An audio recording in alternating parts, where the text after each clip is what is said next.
Welcome to Reality Tea Times 2, the podcast where we discuss all the trash reality TV we love to hate.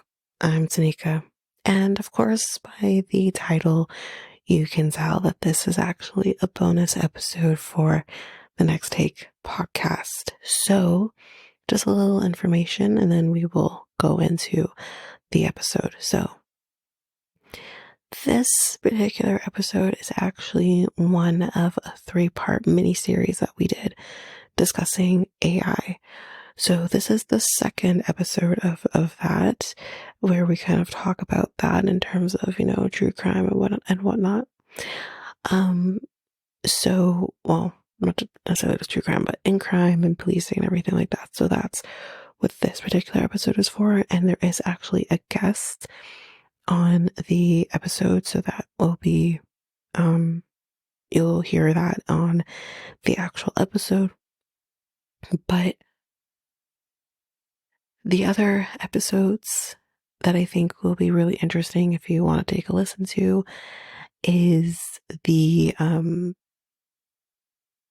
AI in movies and music, which I'll put links to the episodes. I'll put links to the episodes on here. Well, the AI debate one I may not be able to give you one, but I'm trying to remember when this one comes out. I believe by the time you get that one, the AI debate episode actually may not be out, but it may almost be out. But if you're interested in listening to that episode, you can definitely still use the same link and you should be able to see it. So that's what I can do.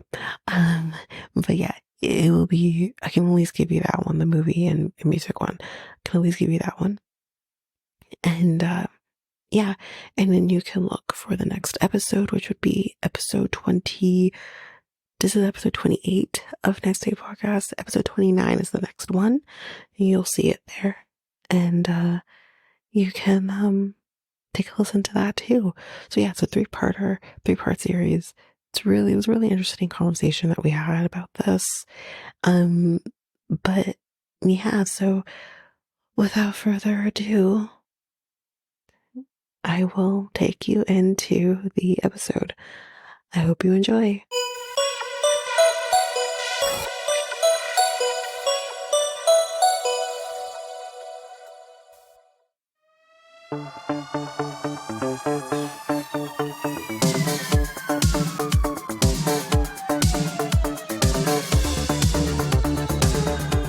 What's up, everyone? This is the Next Tape Podcast, episode 28 with Mikkel and Tanika, where we have conversations on different topics. So we have a guest coming back to the podcast. Tristan, how are you doing? I'm good, thanks. How are you? I'm good. I'm all right. I'm pretty good. Just chilling, I guess. So what are we talking about today, Tanika? So today we're going to be continuing on with our kind of mini AI series. And today we're going to be doing AI and how criminals can use that to their advantage, as well as how police can use it to their advantage. So that's kind of what we're going to be talking about. Cool. All right. Let's begin. Start? All right.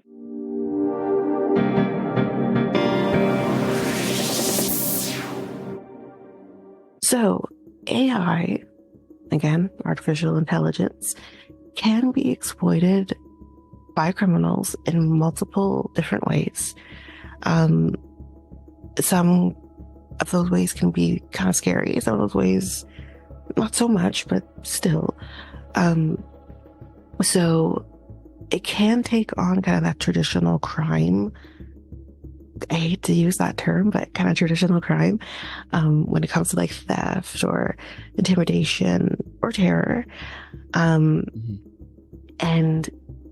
the AI can be use to kind of, bypass like different things. And we're kind of going to go through kind of the different types of crimes that they can use.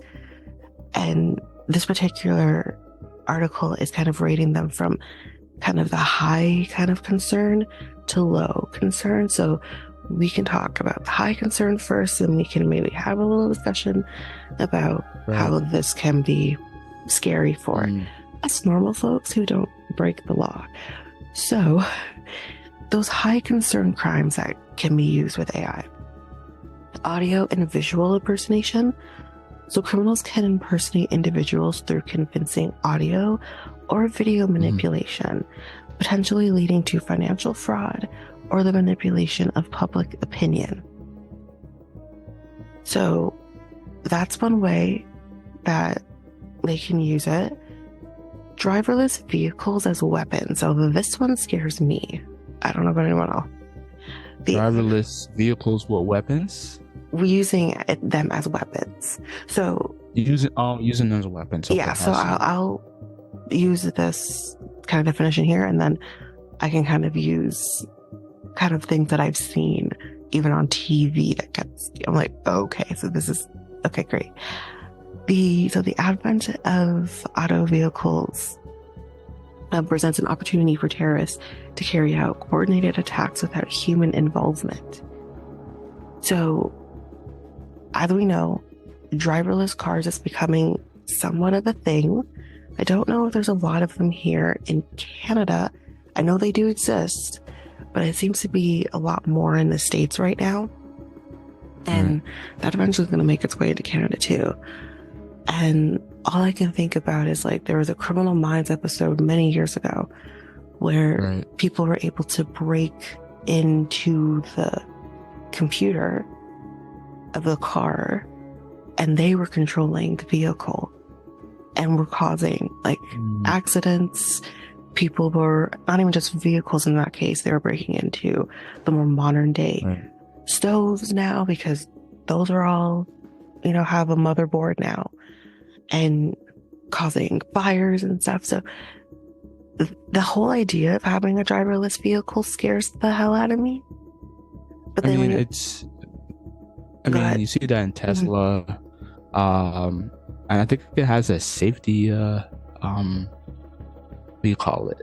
A safety system onto it as well. So yeah, but criminals have the capability, once they know how to do it. There's a capability for a criminal to even break through that. Right. Okay. Think of it as like a firewall. A criminal could still break through that, right? So even though, yes, it's great that the car has a safety system, which I think in this case, all of them should, for sure. Because it's not just those driverless cars, it's any vehicle nowadays too. You can just break into that motherboard and get into it. They can still break through those things if they're dedicated enough. I think that's though indicating that the problem is not the problem is still the criminals, the humans, as opposed to it's yes, they're using technology, but it's not quite artificial intelligence yet, in the sense that it's not the car choosing to drive into. Do you know what I mean? Or to veer off the road or something like that. I mean, if you might not remember a classic X-Files episode. I think it was in one of the first few seasons, but it was a genius who had created effectively an AI house, and the house was self-aware and was killing people in various circumstances and stuff like that. So, oh my gosh, do you know what I mean? Like, so it was taking smart house decades early and going full on. But yes, it had been invented by a human, but it was acting independently and making those choices. So I don't quite think, in the case of driverless cars, that we are yet at the point of, thankfully, the cars being self-aware. I don't like this human in me. I'm gonna veer off into traffic or something. Do you know what I mean? Yeah. It's a slight it's requiring the programming to be there. And I think we could get there with cars being like that. Yeah. Mhm. I mean, no, I never saw the X-Files. I wasn't allowed to watch the classic series of X-Files. I was too I young. mean, I saw some, but I don't remember that episode. No, Maybe I've it's seen the more recent ones. I watch a lot of reruns. Yeah, no, I Right. watched the more recent ones, but I never went back to the Okay. classic series. But the classic Oh. ones I do recommend them. I probably should have gotten them because I did. Over- like the... over the new ones, you believe? Oh yeah, Oh yeah, I would even do Okay. that too. yeah. Oh, the original ones were great. But on the same line of sci-fi, actually, something more recently, there was a Netflix show animation called Pluto, Mhm. which I highly recommend. But it's basically taking Yeah. a classic Astro Boy story from the 80s and redoing it as an 8-part series. And instead of robots, it's really AI. But within that, they've got murderous robots or murderous AI. Right. And that's very much the peak of criminality, obviously. But it's not, the humans aren't really in the same control of it. It is very much it's interesting because it's sort of splitting hairs here and there as to when humans are in control as creators and when they are influencing an AI machine to kill, that kind of thing. Now, yeah, we've seen so many examples, like we've been saying, that we've seen so many different examples of why we shouldn't have AI. And like, there's I can't remember the name of the movie, but it's kind of more like a kids geared AI movie. I think it was called Smart House or something. And the house was well aware and she was taking over, not letting people leave. And we've had iRobot, and same thing. The main motherboard was so aware and was killing people. Yeah. And it's just, why can't we learn? Why not to use AI? I mean, to go back to your first example, I think we're going to see a really big, we've already seen examples ahead of the US election of fake videos and fake images, and that's going to become rampant. That's not, you're using AI to generate the content, but it is humans behind it.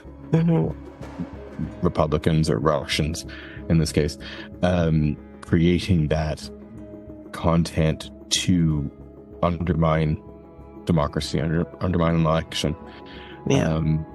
And I think that's going to be so common that it is too late to put the genie back in the bottle now. Exactly.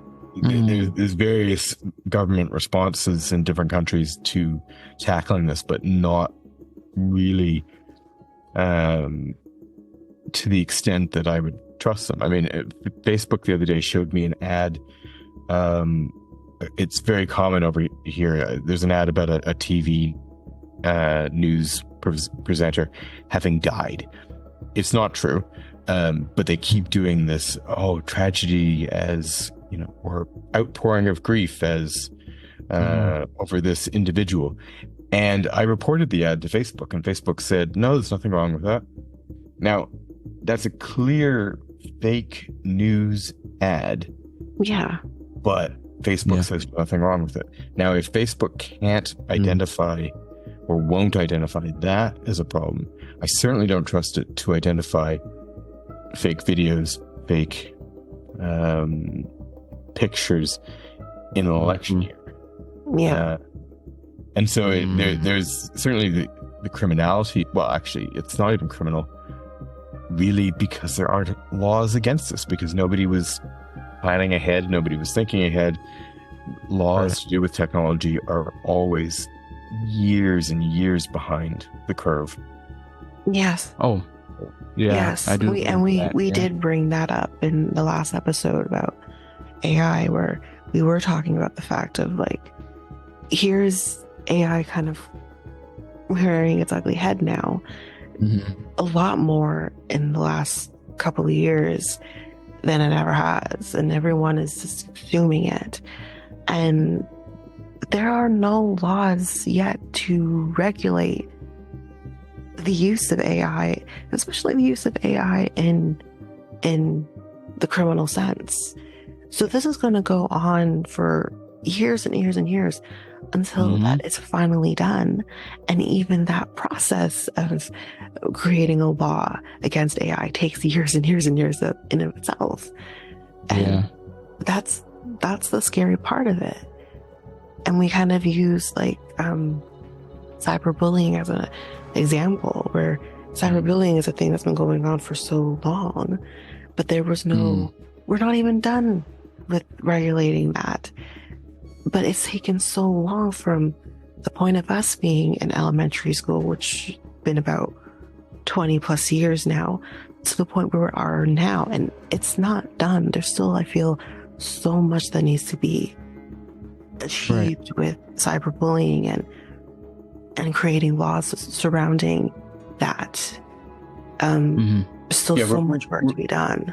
We're moving to quick. A good example from my day job is last year employers got very excited about how many clicks they were getting from an article using ChatGPT to find out, what's the best things or the worst things about this community. So you put it in and see what it came up with. And I did as I was told and wrote up a summary of it, and it was ridiculous because it wasn't even accurate. No. But I pointed out that it was flawed. I said the ChatGPT was giving all sorts of weird answers. And then about 3 months later, there was a mandatory ethics online module about the use of AI in reporting, which basically said don't use it. And then a few months after that, we hired a few AI reporters. So reporters who use AI to take press releases, which probably have already been created through AI because that's becoming more common, and use that to create stories from it. So we've gone very quickly to embracing it fully without really considering the implications either for staff or anything like that. So, and that's technically innocuous stuff to do with AI, but we're going full steam into it, as opposed to really looking at the criminal stuff. And I'm like you, where I keep referencing, that documentary Terminator. We all saw it. We've all seen the multiple versions of it, and we still are racing headlong into, sure, let's just do that. Okay. Yeah, it is. I feel like humans just consume these movies and think, oh, it's really fun. But it's like, okay, no, these are cautionary tales too, because this is exactly what is going to happen if we don't stop. And I mean, if AI was being used in such a way where it's not being consumed by regular people, then maybe I wouldn't be so terrified. I'm terrified of the regular person consuming AI and then or the criminal consuming AI and using it to their advantage, because we as a human race, we don't learn, and we're not careful on certain things that we do or use or whatever. So humans scare me. But they embrace. I mean, I'm in Scotland, so I am not in Canada, and yet I've had to deal with a couple people in the last few months saying, "Oh, how bad is Trudeau?" And they're all legitimate criticisms of Trudeau aside, they are consuming only whatever was coming out of the trucker protest in Ottawa before, and anti-vax comments and stuff like that. That's all they've consumed, and they have developed an entire mythology over how evil Trudeau is. But that we're not even in that country, but they have adopted that. So there's no desire to if that's your intelligent person, and these are intelligent, business owners or charity bosses or whatever, if they're taking limited information and creating a whole political viewpoint and stuff like that, how easy is it to manipulate supposedly intelligent people with fake images or whatever? And the problem is, once a fake image, fake video is out, it is too late. It doesn't matter if you debunk it, because these things are designed to bolster what people already believe. Yeah. It's pushing existing buttons, whether that's, it doesn't even require AI. I mean, yesterday the Daily Mail was pushing how the Biden administration had rejected Easter in favor of Trans Day of Visibility. No, it just happens to fall on the same day, but that's how they manipulate it. And that's not even getting to the AI, but AI will certainly contribute to that kind of hate campaign and that kind of thing. And then it goes back to the humans who are consuming it and how they act on it.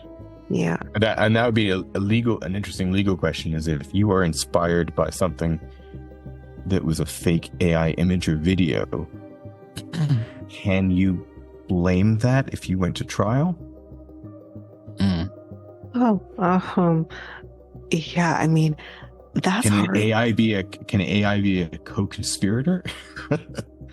I don't know, because like we said before, there's no laws regulating AI yet. Yeah. So it's very true. Like, I mean, we've seen, I mean, it could definitely create a precedent, even if there is no law surrounding that. Because if you look at some of the trials that we've had, like in the past, I can't think of a particular case off the top of my head, but there is one case that I'm thinking of, I can't remember the name of it, where they use I panicked because he was gay kind of thing. And you think about that and you're just like, that sounds fucking ridiculous, because it is. That was a defense, and that was a defense that was used, and there's no law at that point saying, at that point saying you can't be gay, it's illegal. Like, there's certain obviously other things that were illegal, but that in of itself isn't illegal. So, and that was used as a defense, and it was allowed in as a defense. So maybe AI, in a similar sense, can be brought in as a precedent, in the same way that idiocy was brought in as a defense. Well, go back to the car example. If, let's say, you tell a car to drive into a crowd of people, so there is technically no driver. Yeah. So I'm not saying that this would work as a defense, but it will need to be looked at carefully, that you can't charge them with dangerous driving or deadly driving or whatever the phrasing would be by country, because there was no driver, but they were being controlled. So it was somebody controlling a weapon. So those are all questions that need to be considered legally. That's just scary. I wouldn't be surprised if sometime in our lifetime we see something similar to that. Yeah. And that's really scary. Can we stop with the AI? No, I don't think we can. Are you for AI? No, I'm just saying, in my personal mind, AI is something that I think should just be avoided. We shouldn't have AI in general, because yes, AI can be used for good, but AI can also be used for bad. And I'm sorry, but the bad outweighs the good, in my opinion. So yeah, you're more So you're more worried about the the negativity about Yes. like AI than the Yes. positive. Okay, I see. Absolutely. Yes.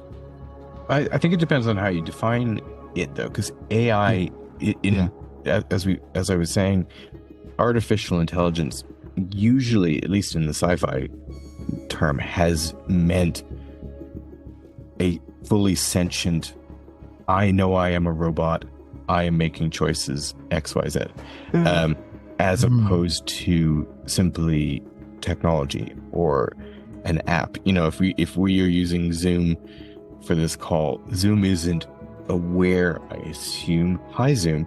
I assume Zoom isn't aware that it is technically controlling us, or do you know what I mean? Like Zoom isn't self-aware.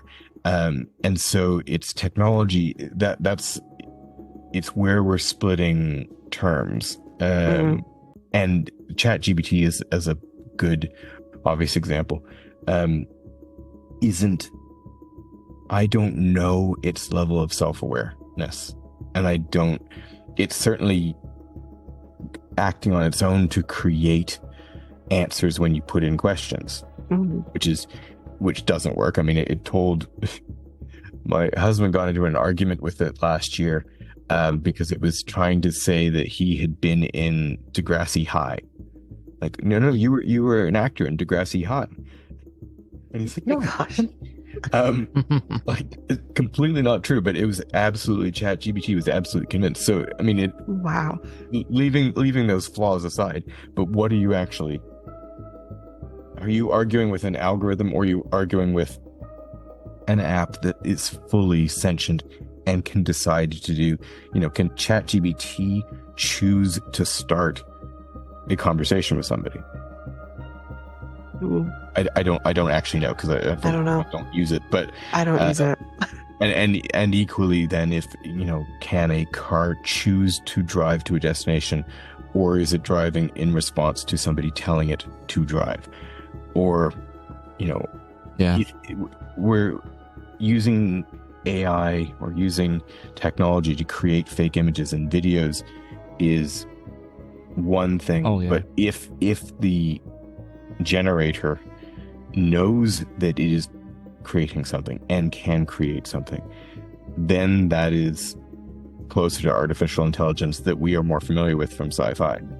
And that's sort of where my split is in looking at it. I also have like a 50-50 split with AI as well, so like I do agree with a lot you're saying, Tristan. Yeah, but I don't know. Scared of it. No, I agree. I look at it and I just think it's absolutely nuts how far we are racing towards it, and particularly there's loads of positives. If it can be used for medicine, great. Yeah. Analytics and that kind of thing. But I still want a human near it, because I don't consider technology to be infallible in the same way as I don't consider humans to be infallible. They make mistakes. Both sides make mistakes. Yes. I don't want someone like Elon Musk near it. No, absolutely. No. No. No, thank you.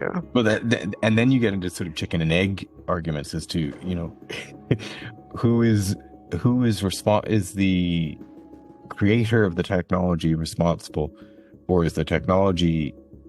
Do you know what I mean? Like, it's is Elon Musk responsible for creating self-driving cars, or is the person who uses a self-driving car, the weapon, responsible?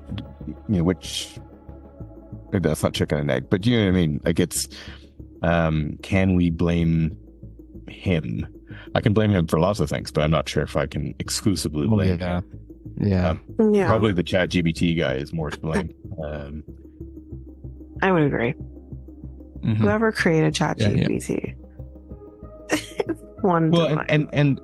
And we saw examples last year of, I think that was last year, where the board forced him out at one point, and apparently a lot of that discussion was because the board was concerned with the ethical checks and balances that were in place for the developing of that AI. And that's where our questions should be going for anybody who's creating this stuff, is what ethical questions are you putting in place? Because we're going to have to rely on the companies putting checks and balances in place, because legislators won't get to it. Certainly not anytime soon. Yeah. Sorry.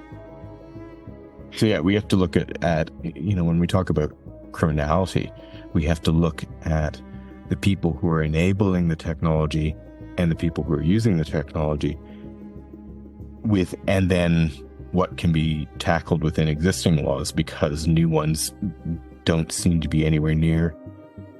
The UK will go to an election probably sometime this year. Nothing will be dealt with at least for a year on that subject. I can't imagine it would. I suspect it will take at least 2 or 3 before anything gets proposed, and then it would take another year, maybe 2, to get something through. So you're looking potentially at 5 years for the UK to do anything. Mm-hmm. I have more faith that the EU will do something, but the UK is not part of the EU anymore. But Europe is far more proactive on some of this stuff. Yeah. I mean, I can't speak on whether or not here in Canada will be proactive on stuff like this, but I don't know. I'm not. I mean, we're not in an election year. Yeah. Right now, but I don't know. I don't think that's Canada's main priority right now. There's a lot of issues that's going on with Canada right now. That's true. I think that's going to be like, my guess is like 15-20 years. Yeah. Until laws, they enforce that. So yeah. And again, we'll all be gone by that point. So yeah, I know. We'll all be slaves to T1000s or something. Yeah. Unless it enhances faster, it gets crazy over the next 5 or 10 years, and then they start to notice it, and then they start to bring it up in debates, or start to bring it up in conferences or on TV. So yeah. Yeah, but that's still very different than getting it regulated and creating laws around it. It's very, you can do all the conferences and all of that, but it doesn't necessarily mean it's going to push it any faster, is what I'm trying to say. I think yeah. Go ahead. I think on a more likely fast track would be something similar to, in the US, Citizens United. So Citizens United went to the Supreme Court and basically had corporations deemed to be people. So in terms of First Amendment rights, free speech rights, and that kind of thing, Citizens United is a person. So a corporation is a person. I can foresee somebody, ChatGPT, something like that, creating a case that would end up going to the Supreme Court, arguing that the ChatGPT has rights as an individual to speak or whatever. And it's obviously a corporate game to them, but will have huge implications. And effectively, that's creating law without legislation. And the Supreme Court in the US loves to do that. Right. They make up laws or break laws all the time. So I can see that probably getting to a court faster than any kind of legislation.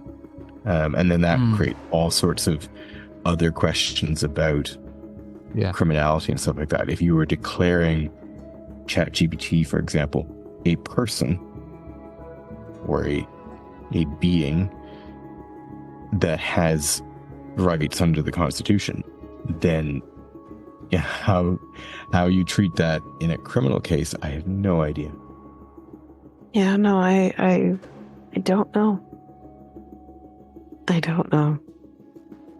In any Yeah, I sense, like don't I know. don't know how you do that in criminal law, civil. I don't know, because it's something that hasn't, at least in my perspective, in the civil side of things, Mm-hmm.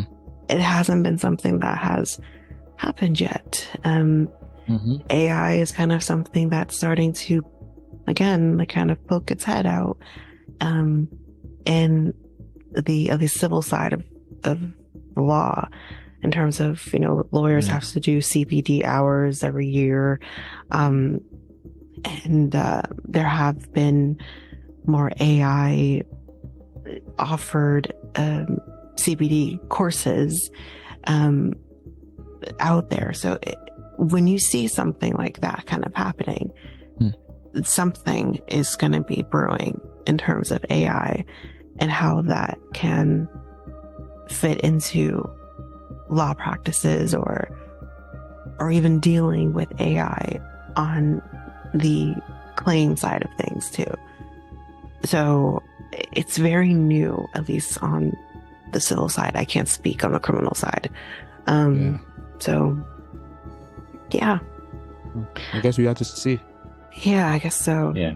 But we only have a couple minutes left here, so let's just end it off here, and we can Mm-hmm. say goodbye to Tristan. He is Okay. he's coming off now, but we're still going to be continuing with the episode. But Tristan, thank you so much for coming and talking about Mm-hmm. this with us. Thank you for having me. Absolutely. And again, you are going to be coming back for another episode. It'll be the final episode that you'll be coming on. So that'll be in a couple of weeks that you'll get that episode. And again, I'm just going to plug it yet again. If you haven't listened to his podcast, Murder Without End, you gotta go. And you gotta, like I said before, Yeah. run, don't walk Yeah. to listen to it. Yeah. Thank you. Yeah. It's available. It's available on Apple, Spotify, and All on his available, website. all available Yeah. podcasts. Whatever your favorite app is, you can find it. Yeah. Yep. Yeah. Thanks for having me. All right. Absolutely. No Thank problem, you. Tristan. Appreciate you.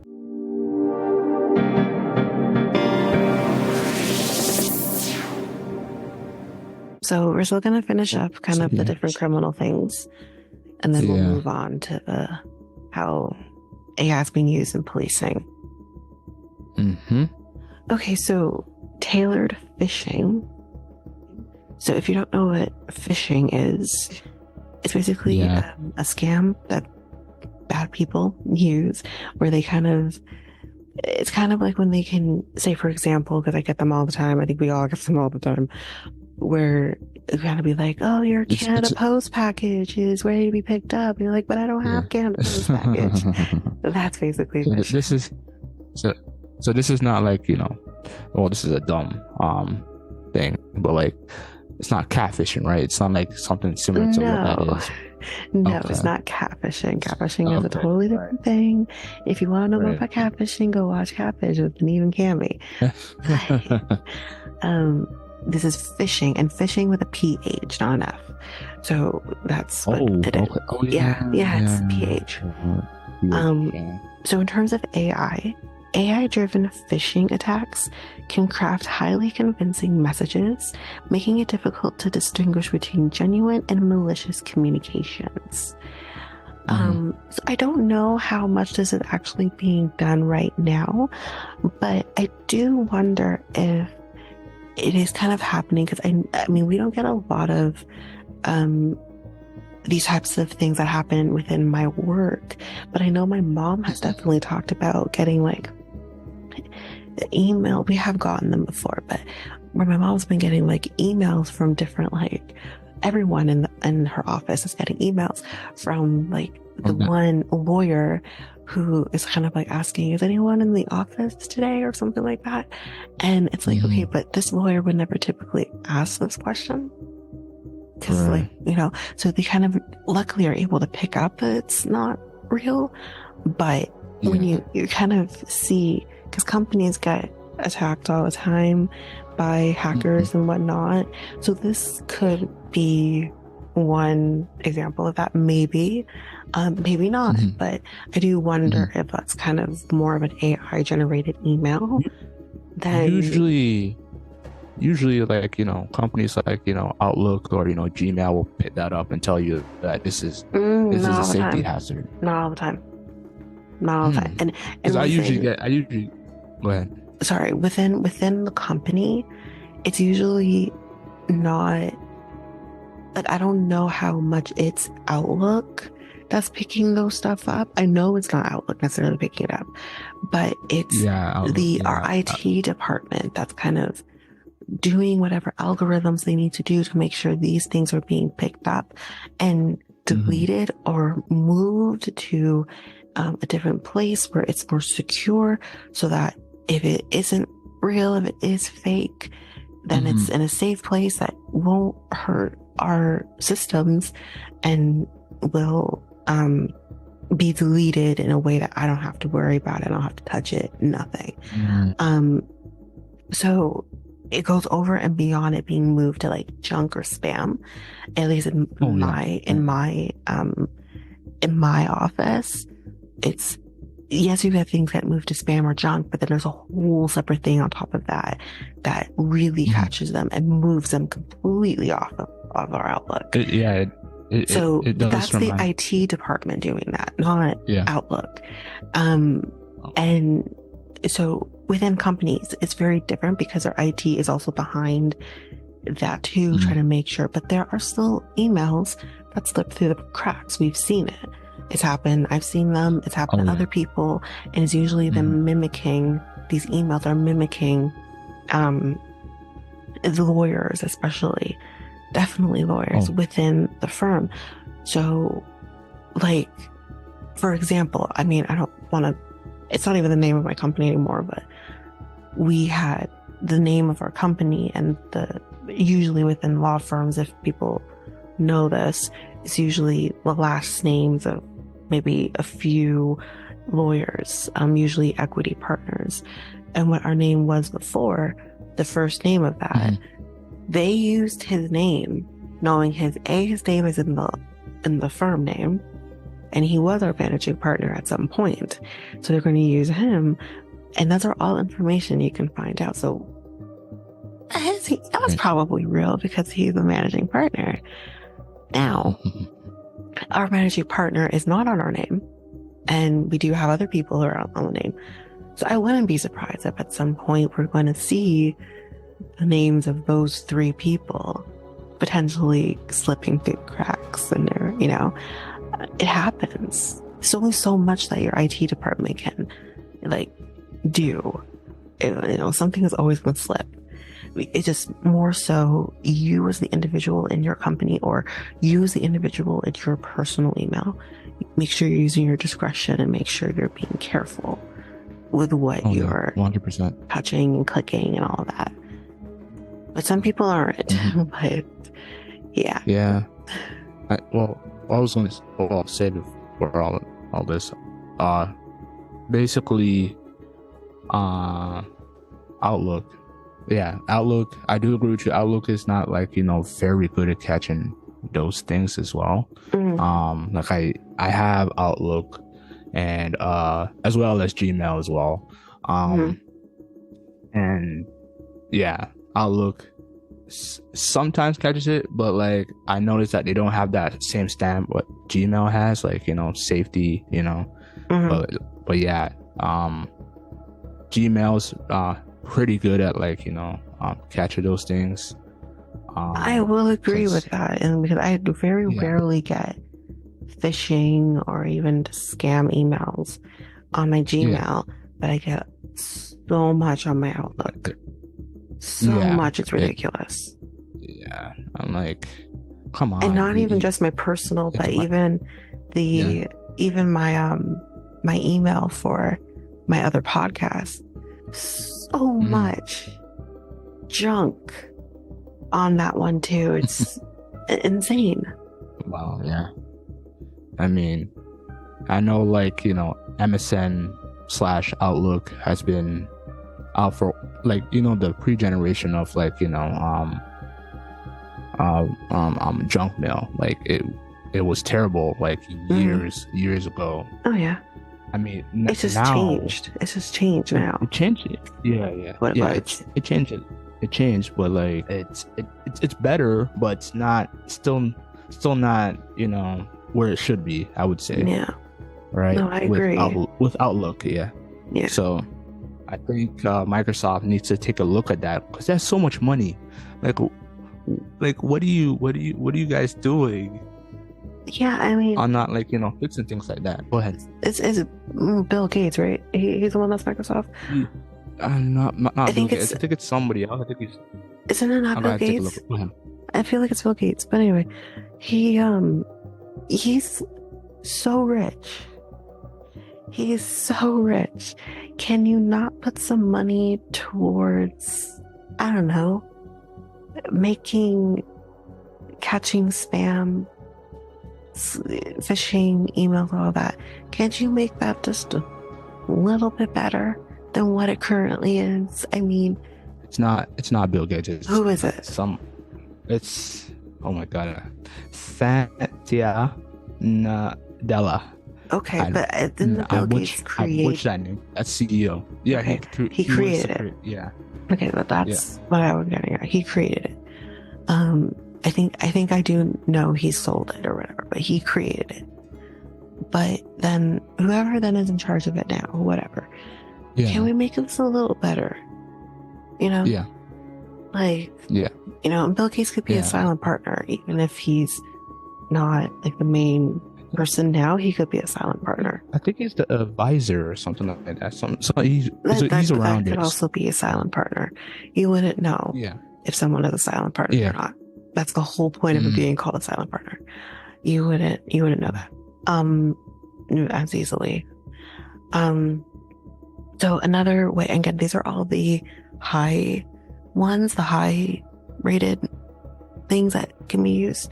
We're still in that one. Mm-hmm. So disrupting AI controlled systems. So this basically means as AI systems become integral to various sectors, criminals may target them, causing chaos, power failures, or financial disruptions. So basically what this is saying is different systems, or maybe companies, maybe more in the future if this ever happens, could be more powered by AI and controlled by AI. Not so much control, I hate that term, powered by AI. Then the human can attack that AI system and then wreak havoc.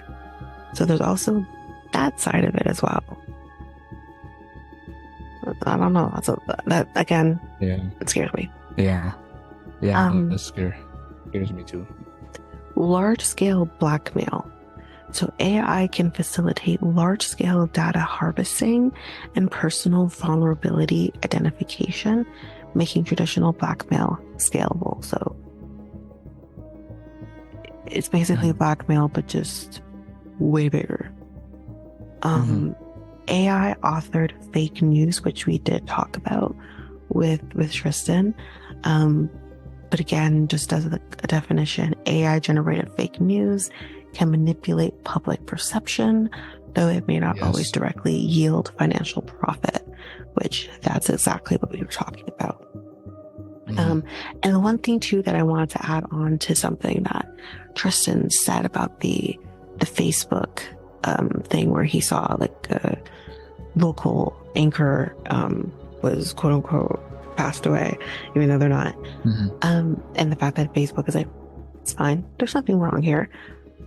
It's funny to me that Facebook will put you in quote unquote Facebook jail for saying shit or bitch or whatever in certain things if you're like in a group or something. And they'll put you in Facebook jail for that. But this posting raunchy stuff too. But this is okay. The fake news about someone's quote unquote death is okay. I'm so confused with Facebook. I'm just saying. That's anyways. crazy. Yeah, I heard they're trying to get rid of stuff like that, like fake news, deep fakes, all that stuff. But But it's still how are they going ever on. going to do it? How are they ever going to? But it's clear. But it's clear that even though they may want to do that, they're not catching the ones that are quote unquote fake news. Mm-hmm. They're not catching it. So that just goes to show that the fake news looks real. Oh yeah. Right? So as much as they may want to make sure they're getting rid of these things, it's never going to happen. They can talk the talk if they want to. It's never going to happen. Yeah. Yeah. I know Twitter, well, X. Twitter is so different. It's a cesspool. Twitter, yeah.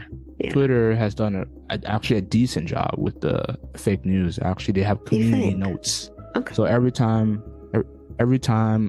someone just posts fake news, underneath that they will tell you a source, a real source, and tell you that this is not true. Here's the link, and et cetera, et cetera, et cetera. I guess there is some good that came from Elon Musk buying Twitter. I mean, it was created before Elon Musk bought Twitter, but he just renamed it to Community Notes. That's basically it. Because, that's good. That's good then. Yeah. Yes, that's good then. Yeah. Yeah. Okay, so medium concerned crimes now in terms of AI. Mm-hmm. So misuse of military robots. I don't know how we're considering this medium, but here we go. The use of military AI hardware by criminal or terrorist organizations poses a serious threat through the extent remains uncertain though, so they don't really know how that's really going to look. I don't consider this a medium crime. I consider it pretty high concern, because that's kind of, I feel like especially with terrorists, that's kind of like the thing that they will go for, is going and attacking the military in whatever way they can. So and that can become such a huge problem with regular citizens. So I don't know about that one, but in terms of the placement, but again, it's also concerning when they don't know the extent of it, because again, I feel like sometime in the future, we are going to know the extent of that. And that is scary to me too, that, kind of on that trope, AI being in the hands of terrorist organizations or just, regular old citizens that you don't know are pretty much terrorists. I will use the Boston Marathon bombing as an example. They were terrorists. Having AI at their fingertips is absolutely terrifying to me, and it is at the fingertips. It's easy for them to access, and that's scary. So like I can give you another example. Like, this is a video game called Watch Dogs. And any listener has played it. It's based on how a certain person knows how to use like AI technology and in a good way, but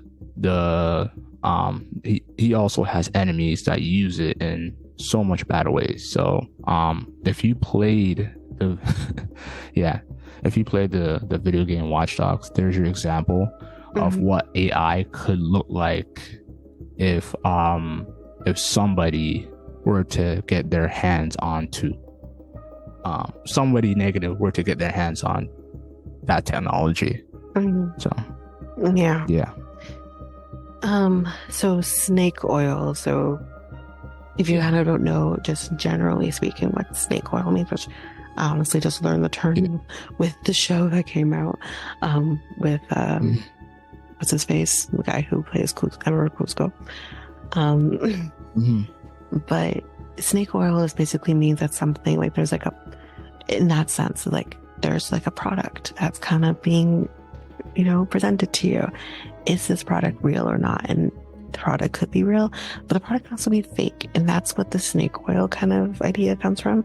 So in terms of AI, it says fraudulent services masquerading as AI-driven solutions can deceive organizations, but education can also mitigate this threat. So it's kind of like, Right. in this, here's this product, it's AI-driven. Here's a product that, I'm presenting to you. It's so real, but it's not. And that could be also a way that those people behind the AI can Right. infiltrate your company or your organization. Yeah, definitely. Data poisoning. So this is deliberate manipulation of machine learning data, can introduce biases, making it difficult to detect. But is that like putting like a virus into a data machine, or is it like? I feel like Because it's over and beyond a virus, but in using that kind of as an example, that's kind of you can kind of use it as an example, or that's kind of the idea, but I don't think it's necessarily like a virus in that sense, in the traditional sense. I think it's just kind of over and beyond that. You know what I mean? Learning-based cyber attacks. So AI enables massive cyber attacks and really specific cyber attacks, probing multiple systems simultaneously. So that's so basically what cyber attacks are currently, because cyber attacks happen all the time. I'm thinking even like Life Labs, for example, was one that happened somewhat recently. So cyber attacks happen all the time, and there are things regulating cyber attacks. There are law firms who actually have different departments of different lawyers who specialize in cyber attacks. It's not. I don't think a lot of lawyers or firms do cyber attack. That is still so new, but they're out there if you ever have this kind of happen. But now this is cyber attacks on the AI side of things, and that could be way more destructive than a human behind a computer cyber attacking a company and getting whatever details or information that they want. Right? In places like Life Labs, which, you have your personal information stored in terms of where you live, your name, your health card information, your date of birth. It's all there. And these people can potentially get access to that information. And that was because I do use Life Labs, and God only knows what information they got their hands on when that happened. But anyways, if they were able to get any information, that is. So autonomous, I think automobile, we're gonna say automobile because that's a word I've never heard of before. Attack drones. So basically auto attack drones. That's basically what that is. Auto drones controlled by AI could complicate criminal activities while keeping the perpetrator at a distance. So, yeah, I mean, that's the one I'm scared of. The drones. The drones. Image that. Yeah. Well, drones are a thing, and then at the end of the day, in terms of, like I'm thinking, maybe some sections of the military or whatever, would use drones. That they actually would have real people in control of those drones in that sense, and it keeps them safe. The drones are the ones that are going out there and doing what it needs to do.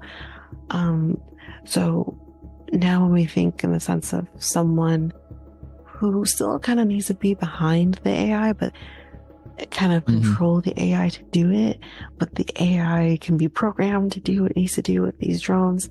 And yeah, I agree. It could be scary because they're obviously not going to do what the military does and go protect us from whatever. They're going to hurt people. Yeah. So like again, like what do you do if that's something that can kind of happen?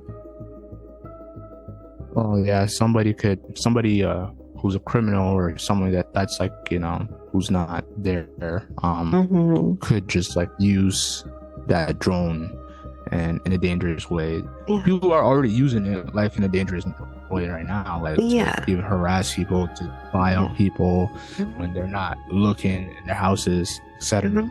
So like, oh yeah, Yeah. yeah, Yeah. For someone who doesn't need to necessarily be up in someone's face to commit the crime, you know, um, who doesn't need that personal aspect of the crime, um, this is perfect for them. But anyway, Yep. so online eviction. So this is denial of access to essential online services can be used for extortion or chaos creation. So I guess if someone is saying, no, you can't do this, but for this, you can do it, So that's kind of what it would mean. Tricking face recognition. And we are going to be kind of talking about this in the policing aspect of things too. So criminals can exploit AI-driven face recognition systems by using techniques like morphing, which I feel like we've definitely seen. I feel like I've seen that in like a TV show or movies or something like that, where you can kind of see like, oh, they're morphed or whatever, so you can't actually like see their face. So yeah, that's something that can happen. Market bombing. So manipulating financial markets via AI is a complex thing. It's also costly and challenging to achieve, which is why it's kind of more on the medium side of things. But it may be, yeah, it's like kind of like the stock market, right? So kind of, I think that's kind of what they're talking about. Right. So It's a thing. even though it might be difficult or it might be costly to do that, eventually it is going to be something that happens. Mark my words, it's going to happen. And that's a scary thing. Depends. Like when it comes to the stock market, it's like, it's regulated by the government, but like I don't know how that doesn't will mean get anything. passed through. The government doesn't mean anything. You don't think someone is intelligent enough to break through those things? We just talked about it before. Yeah. They are, but like the thing is just like, like would the government look into that and just say like, yeah, we're cool with the AI being a part of the stock market and basically being controlled by AI. You know what I'm saying? I don't know if it will ever necessarily be controlled by AI, but it's not to say that AI won't be like a part of it either. Like, yes, you can say that it's regulated by the government, but the government can change its regulations if they so choose. And we have no say in that. If they change them. That's true. Yeah, that's true. If they decide, but if it's somebody like like some random person that that created a platform and they start to like use AI in an illegal way for the stock market, then that's. But that is also still possible. That is still possible. That's what I mean. Yes, but like, wouldn't that person be in trouble and wouldn't all of these people who do this? Wouldn't all of these people who do these things be in trouble? Absolutely. Yeah. But does that stop a person from doing what they do? No. You have to remember we're talking. Yes, but that's what I'm trying to say to you. They don't care if they get caught. They're still going to do what they're going to do. You have to. Again, I have to remember you're not a true crime person, but criminals do not care about whether or not they'll get caught. 9 times out of 10, they think they won't. So they are still. You got to remember, a lot of them are narcissists. They don't care. Yeah. If they get caught, Yep. They think they won't get caught. So because they have this grandiose idea of themselves, they're never going to stop committing crimes. I mean, yeah, crime. Yeah, don't get me So, wrong, crime. but this is a crime. This would be considered a crime. True. I think you're way too confident in the fact that things are regulated and that they can't break through these things. That's actually a very ignorant way of thinking. Of course they can. Of course they can break through things and get through to things. Wow. I highly disagree with the way you're thinking about. I mean, like that. In terms of the stock, like in terms of the stock market, I feel like I said, in terms of that, yes, the criminal can, like, they feel like they're unstoppable. They feel like that they can't, continue to do crimes, etc. But like, getting caught and yeah, again, you're thinking too hard on them worrying about being caught. That you have to listen to what I'm saying. They don't care, nor do they think they will be caught, especially if someone's behind a computer.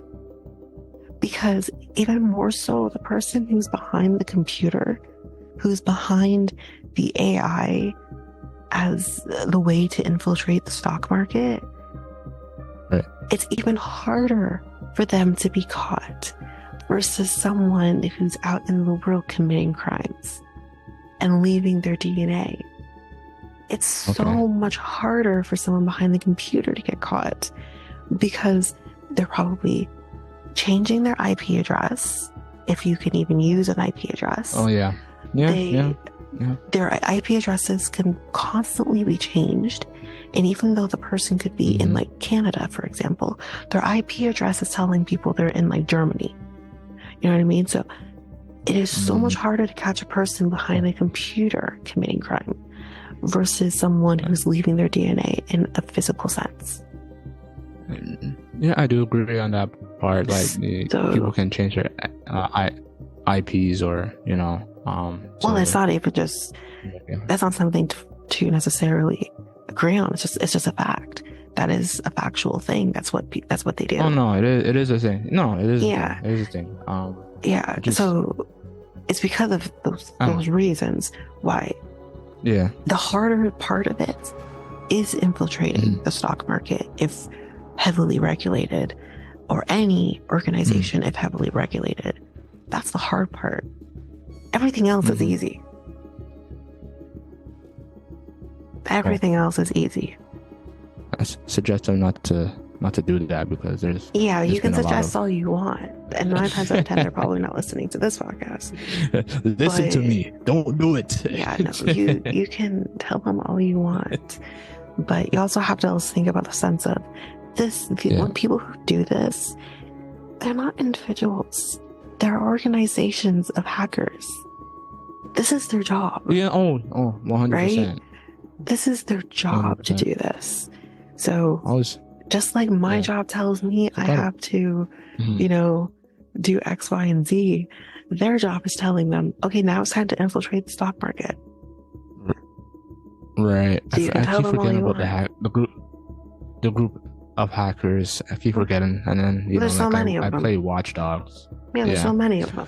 But yeah, and I'm thinking about an individual person that's is making a platform similar to want to try or whatever, but I'm not saying that they couldn't, but I mean, 9 times out of 10 these are organization of people who are doing this types of things, right? So they're all kind of working together to kind of do it. I mean, like, here's another example. Like, there's let's go back to video games. Nintendo found a company that was hacking their bringing their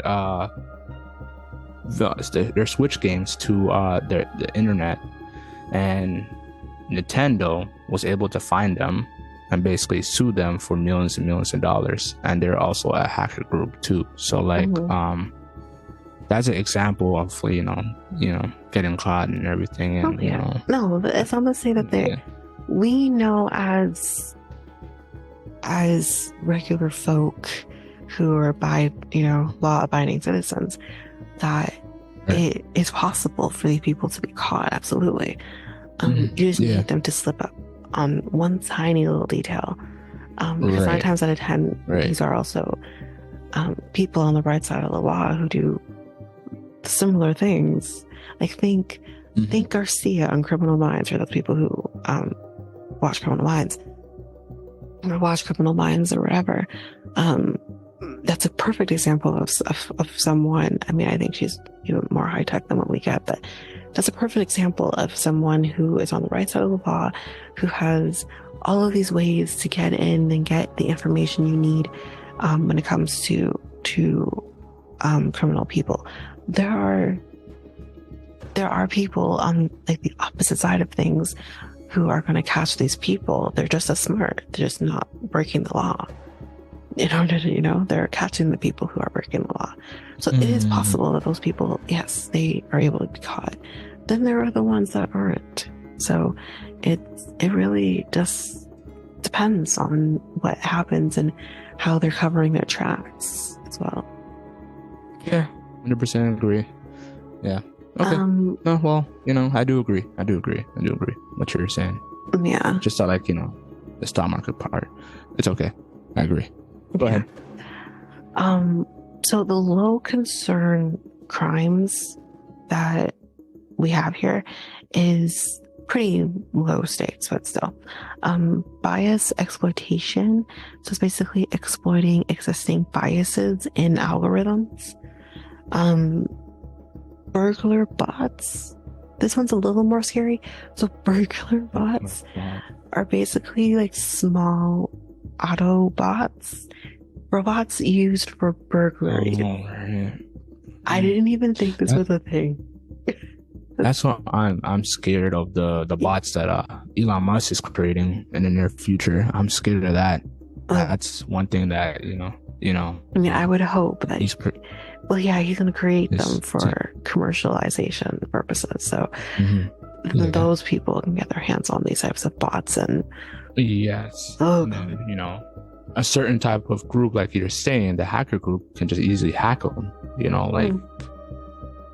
And then I hate it. That would be crazy. Yeah, it's going to be a long time for that to come, because but I don't think that's going to be because I think he's using it as to replace people who work places and etc. Which is ridiculous to me, because it's like, why is that? Why the fuck do you care about other people's industries when you yourself don't fucking work in them? Like, what the fuck do you do, sir? Like, really, what do you do? You don't make the Teslas. You just snap your name on them.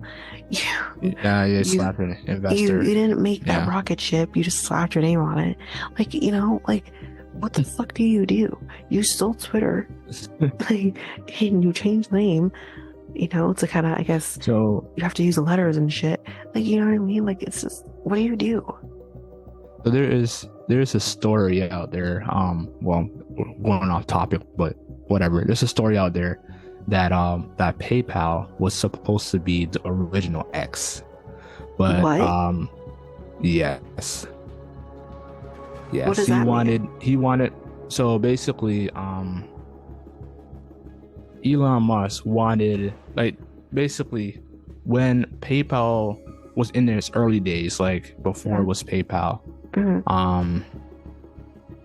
One of the names came up as X, and he was the one that came up with it.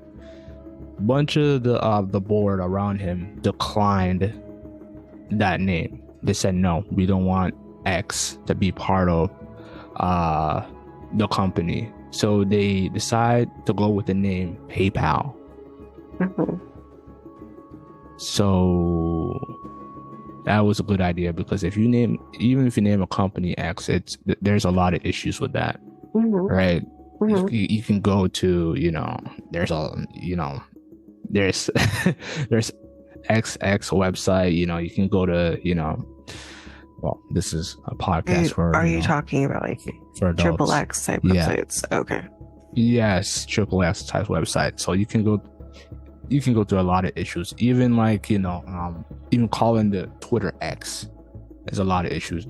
Well, if we're talking on the front of kind of using that as an example with this being X, there's already nudity and porn type stuff. Oh yeah, on Twitter and has been before X. I mean, I've seen some things. But, on yeah, Twitter. oh yeah. Don't get me wrong. Like the site is rated, I think it's 17 plus, which is a good thing. If it was like 13, then yeah. But yeah, even but the site is 17 rated. though is still kind of.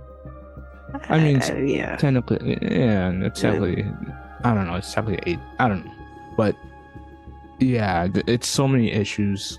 Calling a website X to a certain point. I don't call it X anyways. I refuse.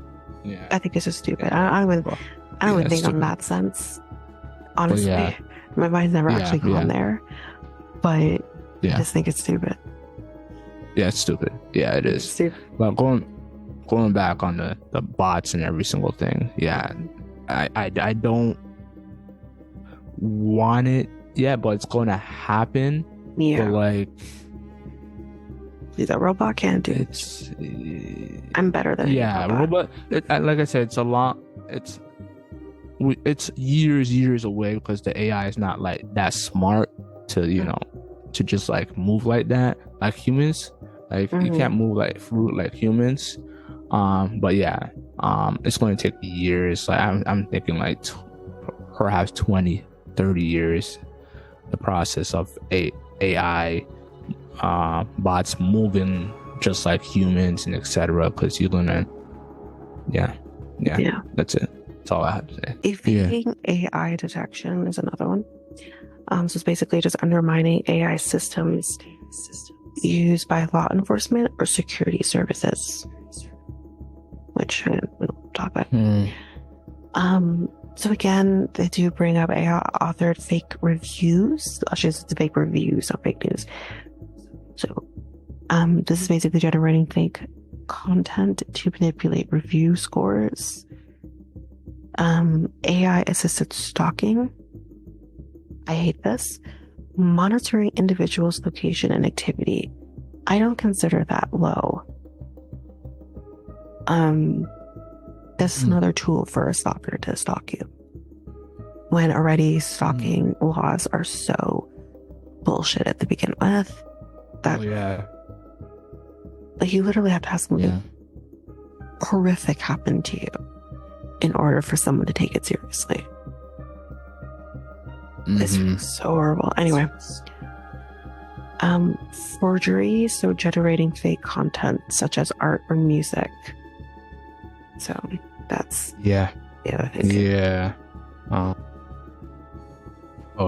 I don't know. Maybe I have like music, yes. Art as such as like illustration. Maybe I have a different opinion about that, but like yes, artists look at it like, okay, like it's someone's stealing their job, someone's taking a job away from me because they're using a certain tool. But and also artists also look at it like AI is using other art work from previous artists and putting in pieces together.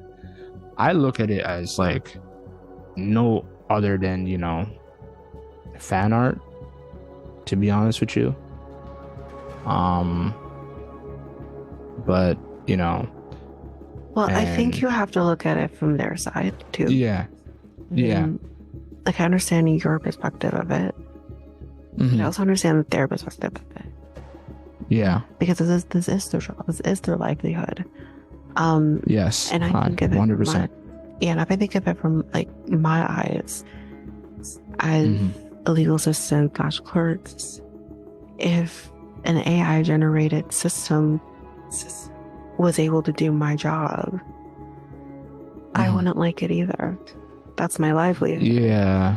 Right? So you have to think of it from their perspective of, True. especially when it comes to art in general, it's so hard to make money as it is. Oh no. Oh, I understand that. It is very hard to make money in doing any type of art, like animation, what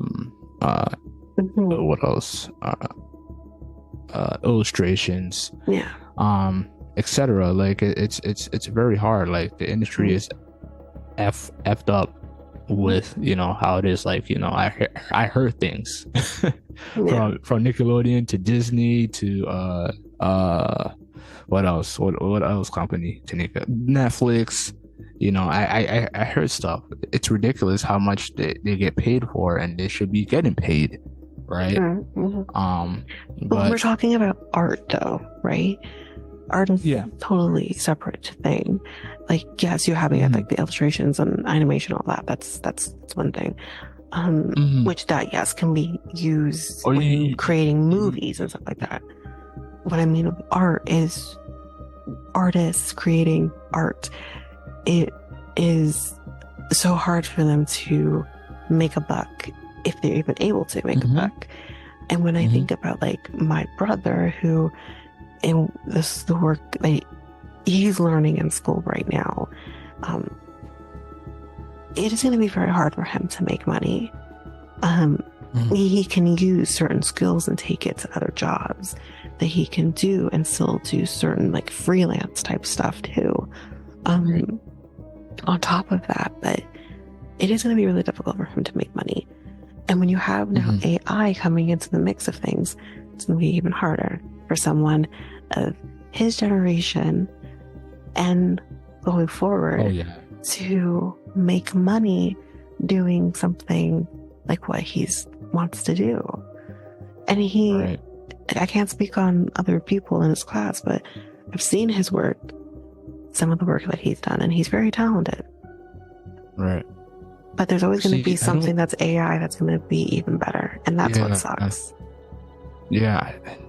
Right now, AI is not at that point, but it will be. Like it will be. It's almost there. Like I seen artwork. I've seen a lot of artwork in terms of, you know, illustrations, drawings, 3D, digital, etc.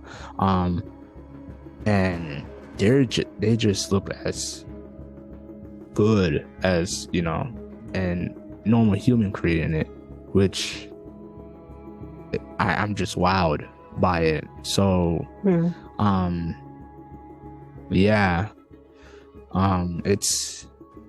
it's getting there. It's getting to the point that AI is going to be replacing a lot of artists in the near future, which is sad. So it's sad, but it's the company's jobs to enforce rules that, you know, human artists can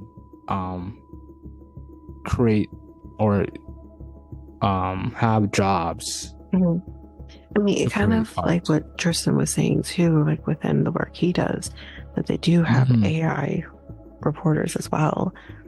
If you, I have no issue with you having AI in the mix of humans. Like you're not. I don't have as much of an issue with that. I have more of an issue when you have AI literally replacing or in place of the human. That's where I have a problem. And I've had that problem and that fear of robots are going to take over the world now since I was a child. And yet here we are now, and it's like, oh god, it's happening. Like, and that's I hate that. Yeah, you've seen that in movies. You just like you put that into movies and you put that into real life, and like you just be like, yeah, it's going to happen soon. Like, what's next? They're going to make a Jurassic Park. That's that one. That's because apparently we can't learn. So let's make some dinosaurs that are eventually going to turn on us. Oh, image that though. Image that happening. Like, I do too, and I hate it. human being making dinosaurs, Ugh, you know. I bet there's So someone in the then, lab this making them right now.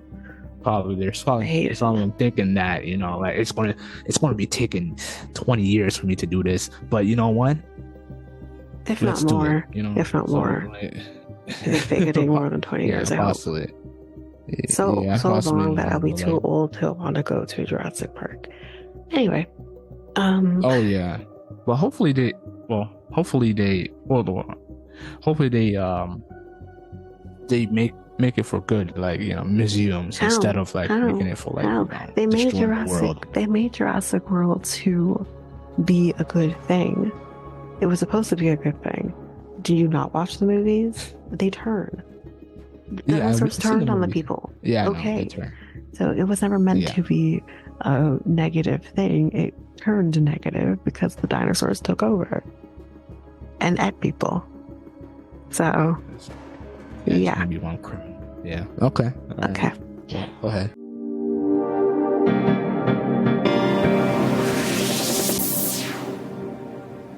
All right. So now let's kind of switch gears and kind of talk about how AI can be good in this criminal world, and that's in terms of policing. So AI definitely has the potential to transform the way that the police investigate and solve crimes.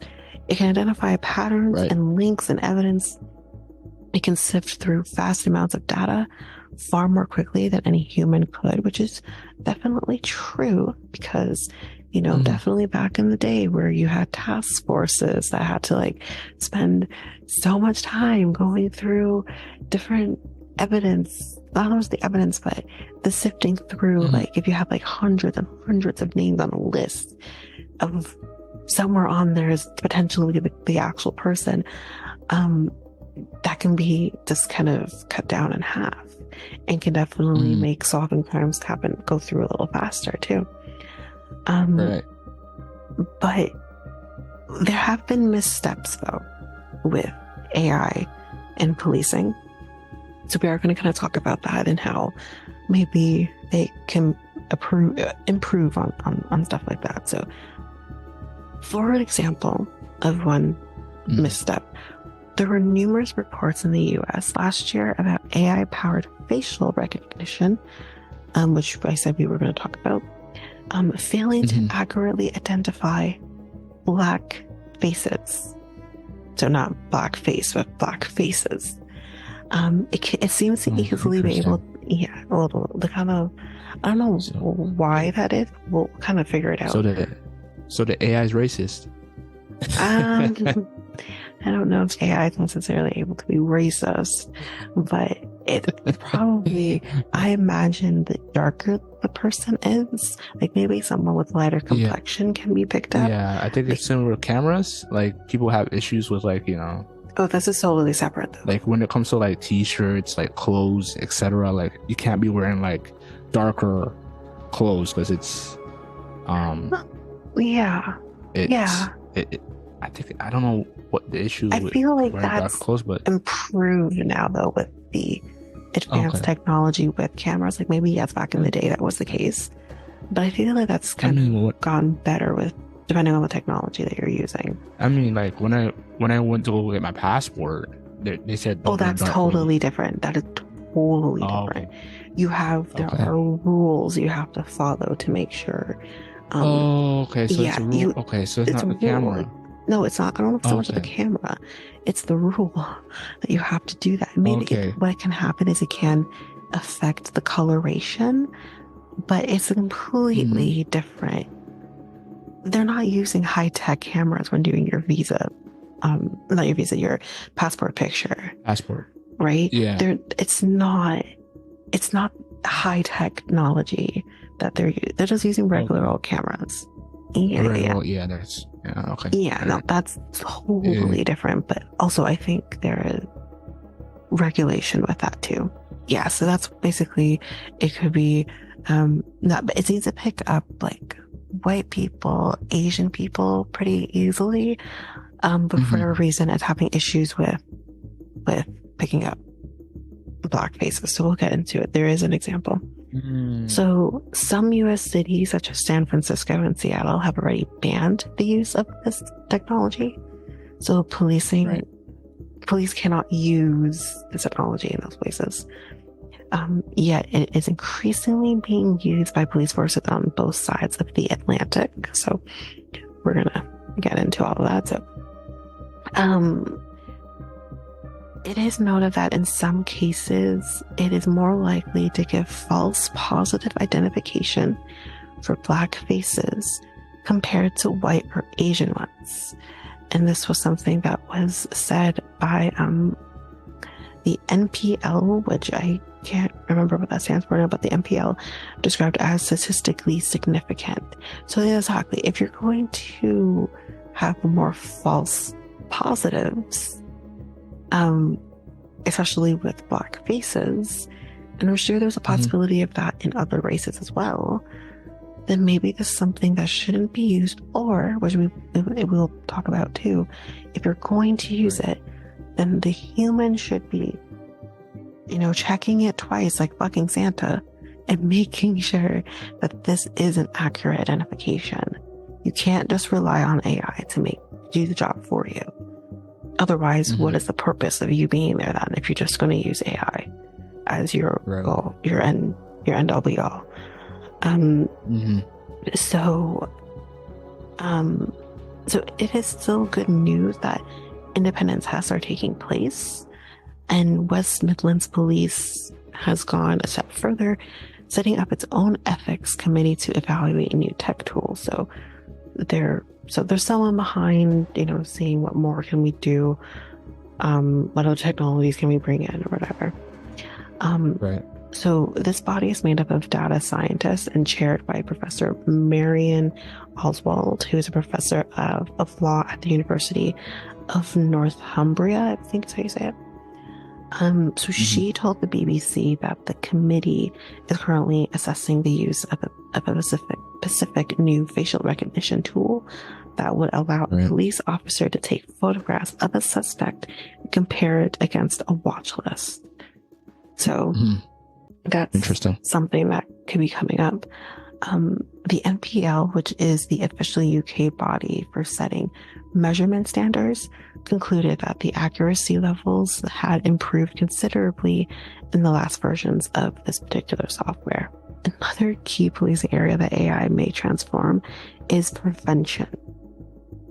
So prevention is another thing that could happen, which I don't hate it, I guess.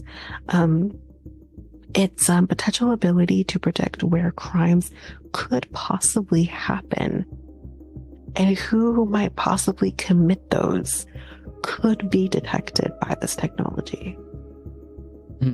I'm curious as to how that's possible, but at the same time, I'm going to talk about the video game Watch Dogs though. It's like that's like when you and then there's I don't want to be talking about too many video games, but go ahead. But yeah, I'm curious to see how this could actually pan out. So while this might conjure up images of the 2002 sci-fi thriller Minority Report, which I've only seen bits and pieces of that movie, but from what I've seen of that movie, holy shit. It's pretty insane. But the idea is no longer just a Hollywood dream. It's now become reality. A team at the university. What were you gonna say? No. It's a good thing that they're using that type of technology for good instead of just instead of bad. A team at the University of Chicago has developed an algorithm that claims to be able to predict future crimes a week in advance with 90% accuracy. So somehow they're able to predict when the crime is going to happen with a week prior of it potentially happening with 90% accuracy. That's pretty good odds. That's pretty good. I'm impressed by that. Pretty good. But of course, with the old adage that AI systems are only as good as the data they are fed, which is true, there are obviously concerns either way, because AI can only be as good as it says, as the person who's putting that data into that technology. So let's move on. We're going to also talk about that particular example because I was able to actually find it, of something of the facial recognition being done falsely. So Miami's assistant police chief told senators at a hearing on Wednesday, which I don't know exactly which Wednesday this was, probably a few weeks back, that the department has been able to solve more murders and violent crimes in the city since it started using artificial intelligence. Okay, so the Miami-Dade police needs AI to help them because, trust me, they're not doing it well on their own 9 times out of 10. But anyways, they are starting to use that, so it says that they're solving more murder, so that's great. But reports that... Sorry, go ahead. No. By using this technology, they're probably able to solve, like, old criminal acts. Like, I know back in... No, really? I don't know. I said I don't know. I don't know. I don't know if that also applies to cold case, because you also have to think about you can only solve cold cases if you can get more evidence on top of the evidence that was given. But if you're but if in terms of using AI, I'm assuming you would kind of have to use the evidence if you want to use AI and nothing else. No further investigation in that sense. You would use it based on the evidence that was given by previous investigators. But if there's not enough evidence, or the evidence is degraded, or whatever, the AI is not going to help you with that. AI is not going to help with that, unfortunately, which maybe in time it can, but I just don't know how it would work with these kind of older cases that barely had computers to work with, much less AI.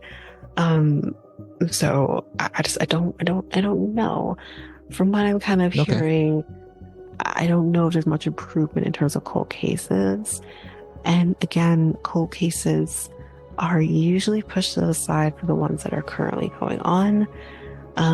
There's not many people who work on cold cases at one time. So I think cold cases could benefit from AI. I believe that. I agree with that. But I think it's going to be a long time coming before it does. True. Yeah. Okay. We'll see. Maybe. So there are reports that the use of AI by police departments has led to false arrests, as we've mentioned. It's also, prompting questions by some about this new technology. So an official with the Government Accountability Office said during her testimony at the hearing that it is unknown how accurate the brands of AI software used by police are. So they don't know, but yeah, we're still using it and relying on it at that. So the hearing came a week after 18 Democratic senators raised concerns that the Justice Department is not doing enough to regulate the use of AI by police. They said, quote, "We are deeply concerned that facial recognition technology may reinforce racial bias in our criminal justice system and contribute to arrests based on faulty evidence." And this was said by the senators, which was led by Raphael Warnock of Georgia. And he wrote this in a letter to Attorney General Merrick Garland. That's what he had to say. So here's the story. One story shared in the letter was that of a Black man in Georgia who was arrested for using stolen credit cards to buy designer purses in Louisiana. The man remained behind bars for 6 days before authorities realized his arrest was the result of a bad facial recognition match and that he had never been to the state of Louisiana. Interesting. Yeah. Among So with that, they were able obviously to release them. But the main thing that was kind of said, because I don't have every single piece of this article, but what they were basically kind of saying was, if you're going to use the AI technology, if you must use the AI technology, fine. And facial recognition has been a thing that's been around even before this influx of AI. Oh yeah. Right? But if you're going to use facial recognition, then you should also be doing the grunt work to make sure that that facial recognition is accurate. Finding out that this particular person never was in the state of Louisiana, especially at the time that these things were happening, it's really simple to find out. Not difficult to find out at all. And this is not like a violent crime. So what is it to you to just take the extra step and the extra time to make sure that this is the right person and that you're not putting your resources into the wrong thing, into the wrong person?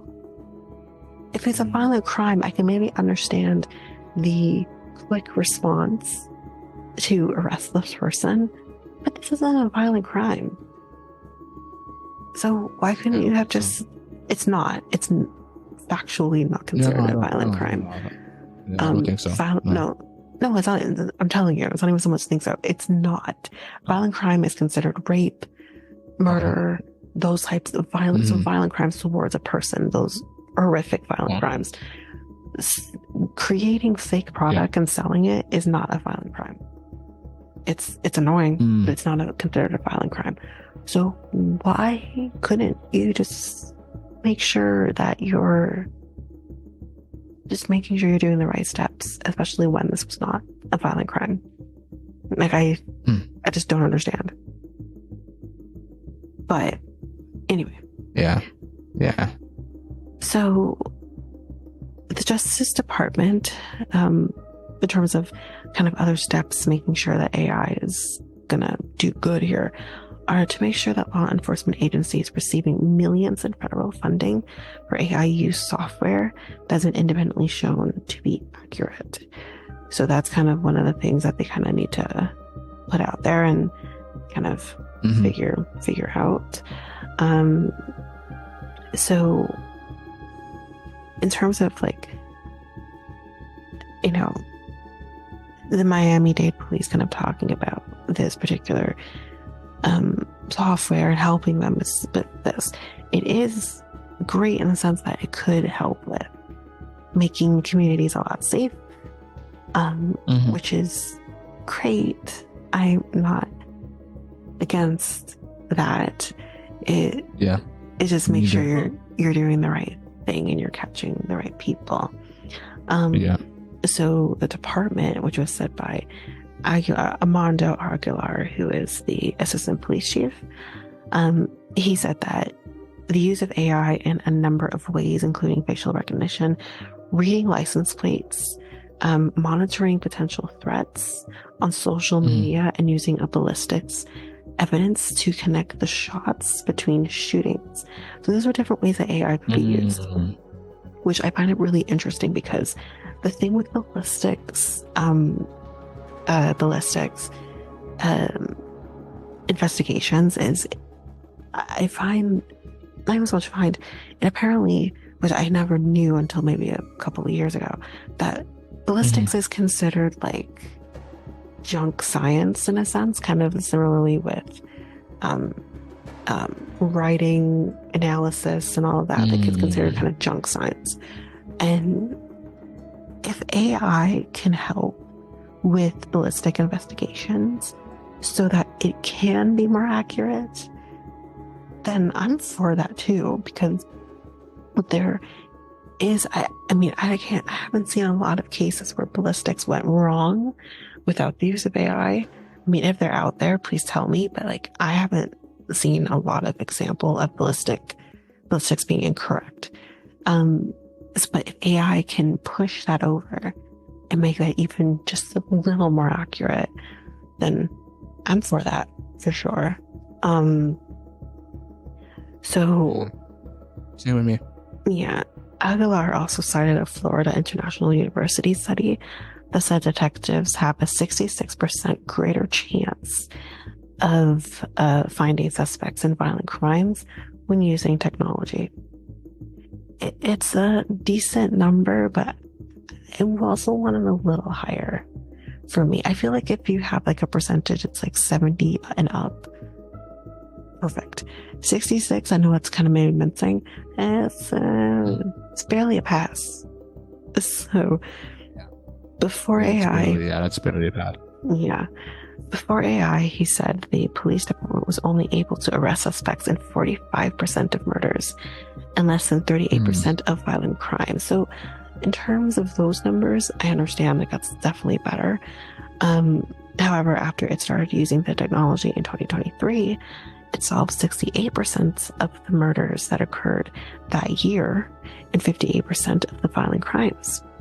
So he says not using AI, Aguilar said, would be not only would that mean that there would be more crimes that would go unsolved, but also that criminal suspects would be allowed to continue to victimize other people. The assistant police chief also said that the technology frees up officers to be able to work on more cases, which is also great too. Being able to, for instance, identify a suspect by comparing their photo with a database of photos can cut out hours, even weeks worth of time, which is also very, very true. Like they always have to say when you kind of listen to police officers talk about solving crimes like this. It is not like CSI where they find out what happened in an hour. Solving crimes can take months, if not years, or even decades, depending on the situation. Yeah. Yeah, I was going to say that, but I didn't want to say decades. Oh no, yeah, definitely decades. Good. No, it depends. Okay. I think if you did a shoddy work initially, that can happen where it can take decades. If the person didn't leave a trace of their DNA, then it can take decades. Sometimes people don't get the answers that they wanted. That happens. Right. Okay. So Aguilar said that the Miami Police Department created policies for using the technology after hearing concerns from the community during public hearings. So at least they're taking in considerations from others. Some of those policies, for instance, require more than the identification of someone through facial recognition as enough evidence to arrest them. Great. Rather, Aguilar said an AI-based facial match would be similar to receiving a tip that someone may have committed a crime. So basically, if you call in and say, I think my husband committed this crime that you're all talking about, that's a tip. They have to investigate the tip. And if the tip pans out, then we'll go ahead. If the tip doesn't pan out, then we don't go ahead. That is the same idea as what he's saying, that the facial recognition should be treated as. They should be treated in the same sense. And those tips take forever to go through. They do, especially if you have like hundreds and hundreds of them. But it's your job. You signed up for this. So please do that so you make sure you're not arresting someone falsely, and could potentially also you could be liable for putting someone in prison. So, it's better to just do the work and then not have to have your department or individual people be liable for this in the future. So he says that, quote, our detectives would do their due diligence and either try to discount or corroborate it with other evidence that could tie that person to the crime, right? So that's what they said. He also says this is absolutely not a substitute for traditional investigative methods. It complements traditional investigative methods. So that's all it should be. Aguilar's point was emphasized by the National Sheriff's Association, Major County Sheriffs of America, and the Major Cities Chiefs Association in a letter to Booker and Arkansas Senator Tom Cotton. So that's also what they said. So it's essential to recognize that AI-powered technology serves as an investigative assistant to law enforcement. than a replacement. And I think that is the biggest thing. Right. So also on top of that one case that I talked about with the black man who was arrested for 6 days, they also went over and beyond talking about and said, based on little or nothing more than an incorrect facial recognition match, they noted that in all there are 6 separate cases where false facial recognition was detected, and all of them were black people. Right. So that's also not great. Okay. Though just in terms of like why this kind of is, or the people who are probably better recognized with facial recognition, which we kind of briefly talked on, the senators cited a National Institute of Standards and Technology, or NIST, study that found that facial recognition technology is less accurate when analyzing dark-skinned faces, or also those of Native Americans and Asians. So there is a potential that they could also be falsely identified too. The senators also noted that it would violate civil rights laws for the department to give out grants to deploy programs or technologies that may result in discrimination. So there are still, a chance. Like basically, this only helps white people be potentially, Yikes. yeah. So it's not. So it's racist. I don't know if it's intentionally racist, but I know it's not intentionally now. It's all good. So I think there's a separate case here too.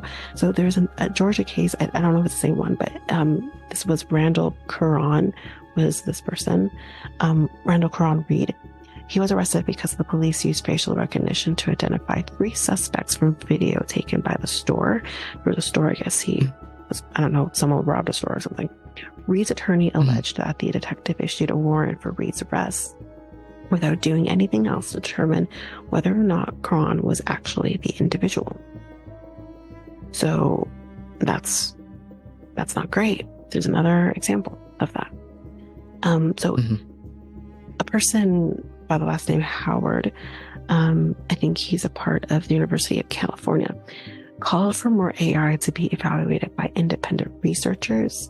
While the best are highly accurate and effective, there are hundreds of algorithms in development and on the market. Performance can vary significantly among them. So according to studies, she said that the best results may be obtained from the combination of highly accurate algorithm and also well-trained analysts. So that's basically saying you can have the computer, but have the person also there as well. So that's basically it on AI and crime and AI and policing and how that can be beneficial. But yeah. Interesting stuff. It's pretty cool.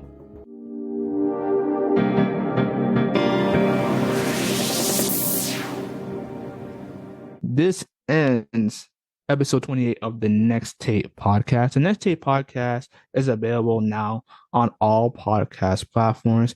We also have a website called solo.to/Next Tape podcast. Where else are we at, Tanika? We are also on Facebook and Instagram at Next Take Podcast, and Twitter and TikTok at Next Take Pod. All right. You can contact us on our email at mikhailtanika@gmail.com. That is mikhailtanika@gmail.com. So we talked a lot about things about like AI. You said AI in crimes, AI in policing, and is that it? Those are the main ones. Yes, those are the main kind of umbrellas. And of course, if you didn't listen to the AI in music and movies, definitely hop over to that episode too. And take a listen to that. And we do have it's like a Hmm? it's like a little AI series that we're having right now. Yeah, that's what I said in the beginning too. We are doing a little mini AI series, and this is the second episode of it. And we do have one more, the third and final one coming. Yeah. So we also have that. So Yeah. look out for that as well. Yeah. Okay. No. Okay. That's basically it. That's basically it. All right. So I'm Mikal, and I'm Tanika. We are out until next week. Peace, guys. Bye.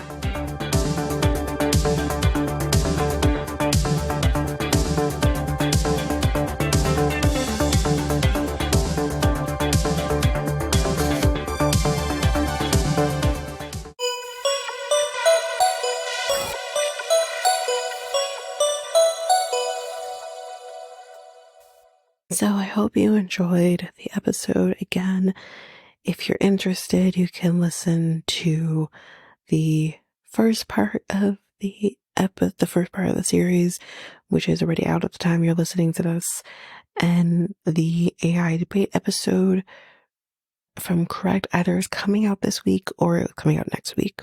So you can take a look out for that. But definitely I'll have the links in our show notes to everything Next Take Podcast, our website, which is solo.co/Next Take Podcast, YouTube at Next Take Podcast, our socials, Facebook, Instagram, TikTok, Twitter will all be there.